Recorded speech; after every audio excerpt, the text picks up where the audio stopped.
The Going Merry bobbed gently in the harbor. The familiar salty air of the East Blue filled Luffy's lungs. He gazed out at the sea, a thoughtful look on his face. Today was different. Today the whispers of the Grand Line were absent. He could almost feel it, a path not taken, a different adventure waiting beyond the horizon.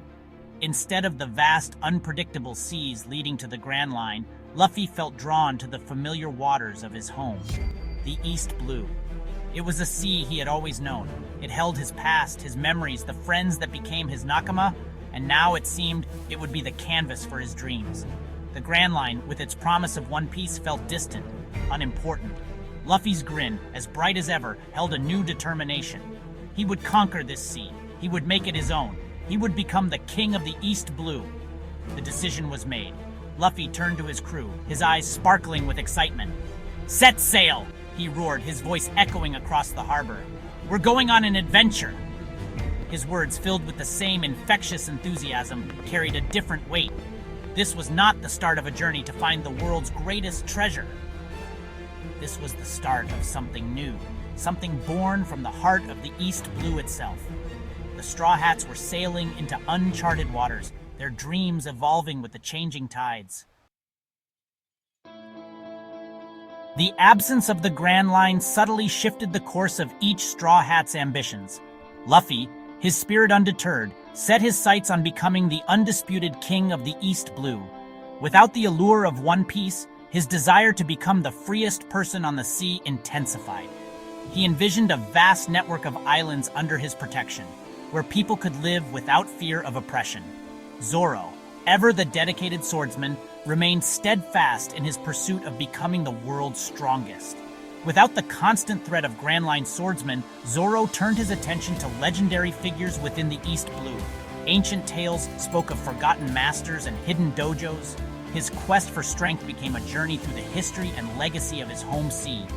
Nami, her love for navigation and cartography undimmed, focused her talents on creating the most detailed map of the East Blue. She envisioned a map that wouldn't just chart the seas, but would encompass the cultures, histories, and even the smallest islands. Her dream became intertwined with understanding the very soul of the East Blue. Usopp, his bravery fueled by the familiar dangers of the East Blue, aspired to become a renowned warrior of the sea, a true hero protecting his home. Without the outlandish creatures of the Grand Line to inspire his tales, Usopp found inspiration in the stories and legends of the East Blue. His lies, now grounded in the familiar, became tales that reflected the courage and spirit of the people around him. One day, while sailing through a tumultuous strait, the Straw Hats encountered a fleet of imposing warships. They bore the insignia of the 7 warlords of the sea, a force meant to maintain balance in the world. Leading the fleet was a figure shrouded in darkness, his presence radiating power. This was Dracul Mihawk, known as the world's greatest swordsman, his eyes like a hawk's fixed on Zoro. Mihawk, intrigued by Zoro's determination despite being outside the Grand Line, saw him as a worthy opponent. Their clash of blades, a dance of steel under the stormy sky, shook the very foundations of the East Blue. Zoro, though outmatched, fought with unwavering resolve, his spirit mirroring the unyielding waves around them. Though defeated, Zoro's spirit remained unbroken. Mihawk, recognizing his potential, left him with a challenge. "Hone your skills, Roronoa. Become strong enough to make me draw my blade in earnest." This encounter sent ripples through the East Blue. The Straw Hats' defiance of a warlord, even in defeat, solidified their reputation as a force to be reckoned with. It also served as a stark reminder of the dangers that lurked even in familiar waters. The East Blue might not hold the extraordinary threats of the Grand Line. However, it was a sea with its own share of darkness, a darkness the Straw Hats were now compelled to face.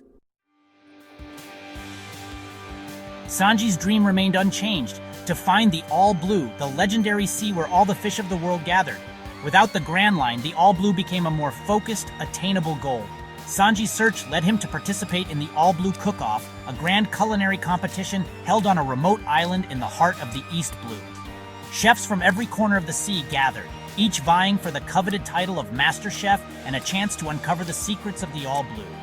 Sanji, with his passion for cooking and his unwavering belief in the legend, faced off against rivals with unique skills and exotic ingredients. The competition tested not only Sanji's culinary expertise, but also his creativity and adaptability. He found himself incorporating local ingredients and techniques into his dishes, his culinary repertoire expanding with each challenge. The final round pitted Sanji against a wizened old chef. This chef, shrouded in legend, was rumored to have traveled the world, tasting the bounty of every sea. Their cook-off, a clash of generations and culinary philosophies, captivated the entire island. The aroma of their dishes, a symphony of flavors, wafted through the air, a testament to their passion and skill. Robin's thirst for knowledge remained a driving force in her life. Without the ancient texts and mysteries of the Grand Line, Robin turned her attention to the forgotten histories of the East Blue. Rumors of lost islands, ancient civilizations, and hidden libraries captivated her imagination. Her quest for knowledge led her to the O'Hara Archipelago, a chain of islands shrouded in myth and legend. Said to have been home to a civilization that rivaled the world government in knowledge, the O'Hara Archipelago held the key to unlocking the secrets of the East Blue's past. Robin, with her ability to read the ancient language, became the key to deciphering the island's hidden history. As she delved deeper into the ruins and deciphered ancient texts, Robin began to piece together the story of a civilization that had vanished centuries ago.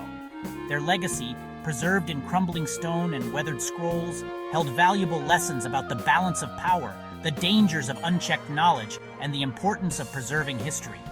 Robin's discoveries challenged the accepted narrative of the East Blue, revealing a past far richer and more complex than anyone had imagined. Her findings not only expanded the understanding of the East Blue's history, but also served as a reminder of the power of knowledge and the importance of seeking truth. Luffy's dream of becoming the king of the East Blue wasn't about power or domination. It was about creating a haven for the people he cared about, a place where everyone could live freely. Central to this dream was assembling the strongest, most loyal crew the East Blue had ever seen.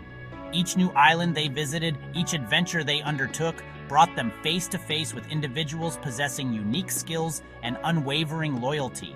There was a skilled shipwright, whose craftsmanship rivaled that of the legendary Tom, who joined their ranks ensuring the Going Merry always sailed smoothly. A talented musician, whose melodies could soothe the roughest seas, became their bard, his music lifting their spirits during long voyages. A doctor, ostracized for her unorthodox methods but possessing a heart filled with compassion, found a home among the Straw Hats, her skills proving invaluable time and again. These individuals, drawn to Luffy's charisma and the crew's unwavering bond, became integral parts of the Straw Hat family. They weren't just crewmates, they were nakama, bound by trust, loyalty, and a shared love for adventure. Together, they formed a formidable force, their individual strengths complementing each other, their bonds unbreakable. With each new member, the Straw Hats' legend grew. They became a beacon of hope, a symbol of freedom, their reputation preceding them wherever they sailed.